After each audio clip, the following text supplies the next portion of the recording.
أعوذ بالله من الشيطان الرجيم. بسم الله والحمد لله والصلاة والسلام على أشرف الأنبياء والمرسلين سيدنا وحبيبنا محمد وعلى آله وأصحابه ومن تبعهم بإحسان إلى يوم الدين. أما بعد، رب اشرح لي صدري ويسر لي أمري واحلل عقدة من لساني يفقهوا قولي. Assalamualaikum warahmatullahi wabarakatuh. Katotohanan, ang lahat ng pagpupuri at pagdadakila ay naukol lamang para kay Allah subhanahu wa ta'ala, ang Panginoon ng sanlibutan. Tayo'y pumupuri, sumasamba, humingi ng gabay kapatawaran laban sa kasamaan ng ating mga sarili. Kung sino man ang patnubayan ng Allah subhanahu wa ta'ala sa matuwid na landas, sarilong Islam, ay walang makapagliligaw sa Kanya. At kung sino man ang hayaan ng Allah subhanahu wa ta'ala na maligaw, ay hindi siya makakatagpo ng gabay maliban sa gabayan siya ng Allah subhanahu wa ta'ala.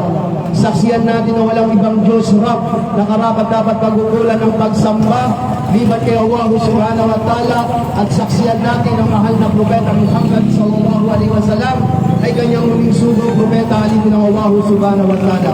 Sumakanya nawa ang habag at magkabalag ng Allah subhanahu wa ta'ala, naway matamo ng mahal na propeta Muhammad sallallahu alaihi wasallam, 10 ng kanyang mga sahaba kasamahan tagasunod, 10 ng kanyang mga pamilya kamag-anak, at sa lahat ng mga taong tumatahak at atahak sa matuwid na landas hanggang sa uling araw.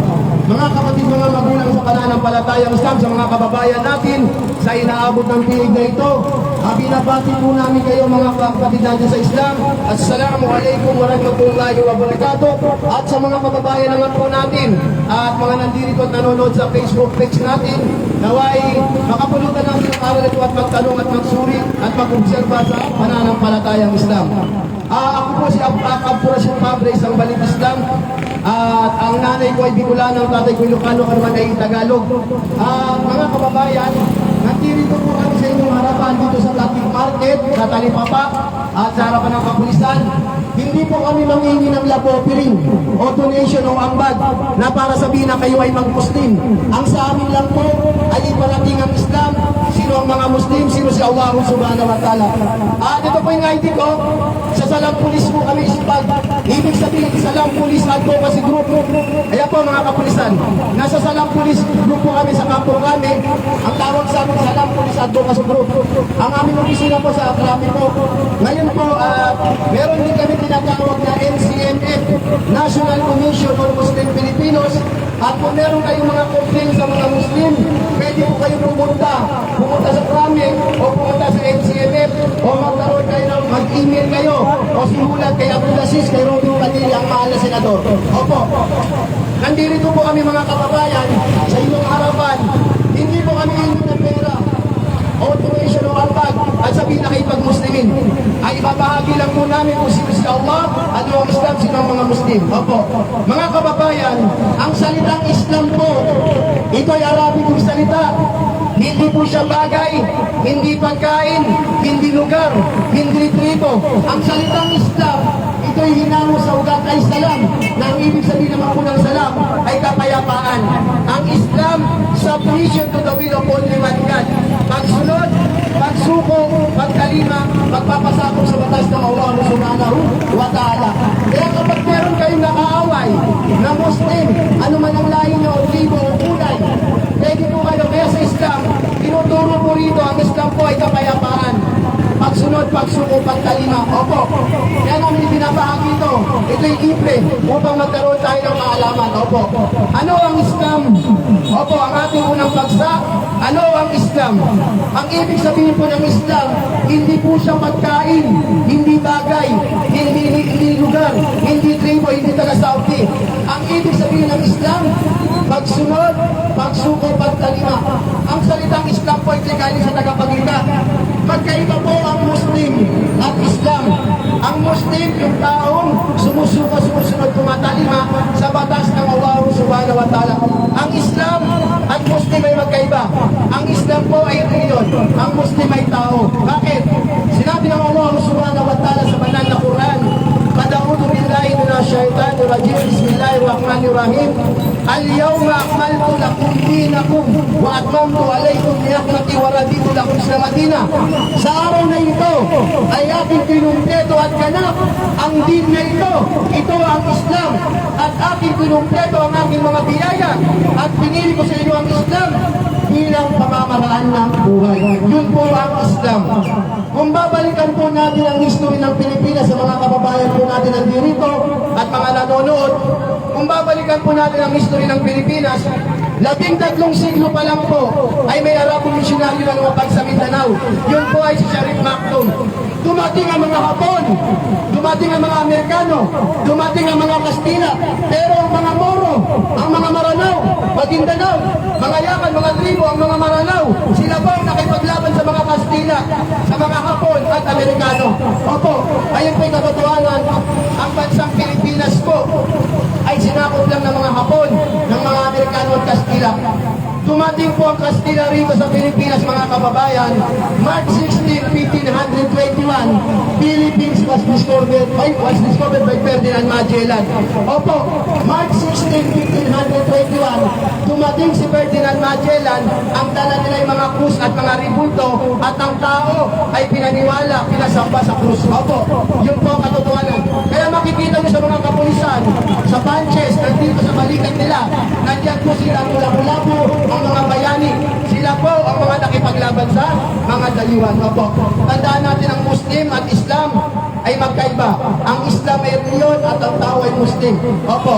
Tandaan natin mga kababayan, ang purpose ng pagkaliga ng Diyos ng Allah subhanahu wa ta'ala rito sa atin sa daigdig upang sambahin lamang ang tunay na tagapagliga. Bakit? Sinabi ng Allah subhanahu wa ta'ala sa banal na Quran, "A'udhu billahi minash shaitanir rajim. Bismillahirrahmanirrahim. A'udhu billahi minash shaitanir rajim. Bismillahirrahmanirrahim. Wa ma khalaqtul jinna wal insa illa liya'budun." At hindi raw nilikha ang mga jin, ang mga engkanto, at ang mga tao, at nagpadala ng lahat ng mga sugo at propeta sa napakataas na uri at layunin at bukod-tanging upang sambahin lamang si Allah subhanahu wa ta'ala. Yun po ang purpose ng Allah subhanahu wa ta'ala. Kaya mga kababayan, ang sambahin po natin, ang tagapaglikha na si Allah subhanahu wa ta'ala, hindi po yung iligang tao. Opo, I love Jesus Christ po. Hindi po kami magiging ganap na Muslim kung hindi namin inilala, sinunod, hinaya si Jesus Christ. Si Jesus Christ po, I love Jesus Christ because I am Muslim. Bakit? Si Jesus Christ po sa Islam, isa po siyang sugo, propeta, alipin ng Allah, anak ni Birhen Maria. Opo. Kaya sa Islam po, tandaan natin, ang ating sabayin ay tagapaglikha na si Allah subhanahu wa ta'ala, hindi ang iligang tao. Bakit? Sinabi ng Allah subhanahu wa ta'ala sa banal na Quran, "A'udhu billahi minash shaitanir rajim. Bismillahirrahmanirrahim." Sa ngalan ng Allah, ang mapagpalang makapatid, Qul huwallahu ahad. Itahayag si Allah ang nag-iisa, Allahus Samad. Allah ang walang hanggan, ang ganap sa bigan ng lahat. Lam yalid wa lam yulad. Hindi siya pinanganak at lalo hindi siya nagkaanak. Walam yakun lahu kufuwan ahad. At sa kanya ay walang kaaling tulad. Ang Diyos po mga kababayan, hindi pwedeng maipako, hindi pwedeng mamatay, hindi po pwedeng matulog, at sa kanya ay walang kaaling tulad. Kaya namin po ginagawa mga kababayan, mga kababayan ko po, sinabi ng Propeta Muhammad sallallahu alaihi wasallam, "Balighu an walau ayat." Iparating, ipahayag na kahit isang verso o ayat mula sa Quran. Opo, kaya sa mga kapatid natin na mananampalataya ng Islam sa mga nandito, nananawagan kami na tayo ay magdawa, iparating natin kung sino si Allah, sino ang mga Muslim, ano ang Islam. Ito yung pananagutan natin sa kabilang buhay. Tandaan natin mga kababayan, ang pinakamalaking kasalanan ng angka ni Adam alayhisalam ay ang sumamba sa mga ributo, sa Diyos Ama, Diyos Kahoy, Diyos Bato, ributo. Ang sabay natin ay walang iba kundi si Allah subhanahu wa ta'ala. Sinabi ng mahal ng Propeta Muhammad sallallahu alaihi wasallam, "Kullu bani Adam khata wa khairul katain at-tawabun." Ang angkan daw ni Adam alayhisalam ay likas na makasalanan, nagkakamali. Ang pinakamainam sa mga makasalanan ay yaong nagbabalik loob kay Allah subhanahu wa ta'ala. Kaya yung pagbabalik loob mga kapatid, mga magulang, mga kababayan, sambahin natin si Allah ang nag-iisa. Sambahin natin si Allah na walang halimtulad. Si Allah ay hindi pinanganak anak. At ang si Allah hindi namatay, hindi na ipako. Tandaan natin, ang Diyos hindi pwede mag-birthday, hindi pwede mamatay, hindi pwede mapako. Darating na naman ang mahal na araw, mga kababayan. Ang Diyos ay mapako. Wayadu billah. Ito'y malaking labas namin sa Panginoon na ang Diyos ay pinako, namatay, natulog kay Greg. Wayadu billah. Tandaan niyo po, nag-aanyaya lang ng Islam. Kung ano yung mga katuruan ng mga sugo at propeta, inaanyayahan po kayo sa pananampalatayang Islam na sambahin natin ang tunay na tagapaglikha, hindi po yung nilikang tao. Magkaiba po ang Diyos Ama, Diyos Anak, Diyos Espiritu. Ang Diyos Ama, literal na lalaki po yun. Panukoy po sa lalaki yun.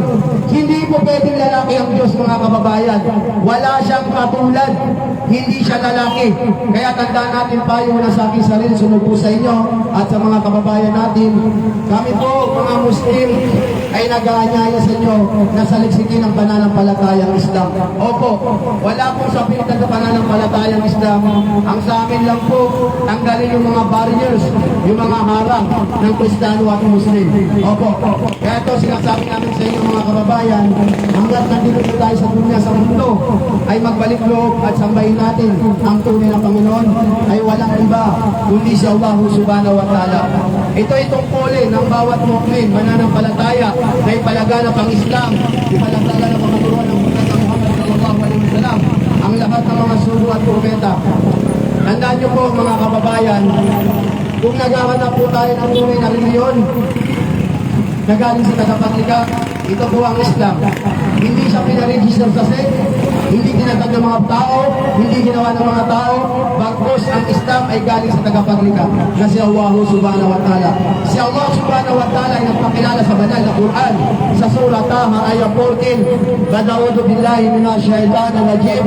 Bismillahirrahmanirrahim. Innani anna Allah la ilaha illa anna fa'budni wa aqimi as-salata lidhikri. Katotohanan, walang pag-aalinlangan, ako ang Allah. Walang sino man ang may karapatan at karapat dapat sambahin bukod sa akin. Wala akong katambal na kung kaya ako lamang sambahin ninyo. Sa gawa nyo ang sala, pagdarasal bilang pagpupuri at pagpapalala sa akin. Kapili po yan, libre po yan. At kung meron po kayong mga katanungan, inaanyayahan po namin kayo na kung meron po kayong mga nakagalit o nakaaway ng Muslim, pwede po kayo pumunta sa SBC, Salam Police Center sa Kampong Ramen, na itatawag na Salam Police SBC. Nasa ISPAD po kami, Salam Police Advocacy Group, at sa mga pulisan natin, pwede po kayo tumulog. Bawat station po ay may mga Muslim na police po. At pwede rin po kayo sumulat sa NCMF, sa National Commission on Muslim Filipinos, o pumunta kayo sa mahal na senador, si Robin Padilla, Abdul Aziz, ang mahal natin senador. Pwede po kayo sumulat o magtanong o pumunta sa kanyang opisina. Kung meron po kayong mga reklamo o meron kayong gusto malaman sa amin, inshallah. Inshallah. At kung meron po kayong gusto malaman sa Islam, pumunta po kayo sa masjid, diyan po sa may Blue Mosque. Pag napunta po kayo ng Malinda sa Quiapo, sa Golden Mosque, kapag napunta kayo ng Tandang Sora, sa Pulyat, may mga masjid po sa buong Pilipinas. At isama niyo po sa pagsasalit sa pananampalatayang Islam. Inshallah, binibigyan natin sa kapatid natin, isa siyang dating Katoliko rin, at balik Islam. Inshallah, ating pakinggan siya, inshallah. Nandito na lang po, subhanakallahumma bihamdik, asyhadu an la ilaha illa anta astaghfiruka wa atubu ilaik, wa akhiru da'wana alhamdulillahi rabbil alamin. Assalamu alaikum warahmatullahi wabarakatuh. Inshallah, sa mga kapatid natin sa pananampalatayang Islam, suportahan po ninyo yung pinagagawa natin masjid sa Binangonan, inshallah. Waalaikumsalam warahmatullahi wabarakatuh. Terakhir Rashid Fahri ng Masjid Diwana. A'udzubillahi minasyaitonir rajim. Bismillahirrahmanirrahim. Alhamdulillahi rabbil alamin wassalatu wassalamu ala Rasulillah wa ala alihi washabihi ajmain. Amma ba'd. Sa ngalan ng Allah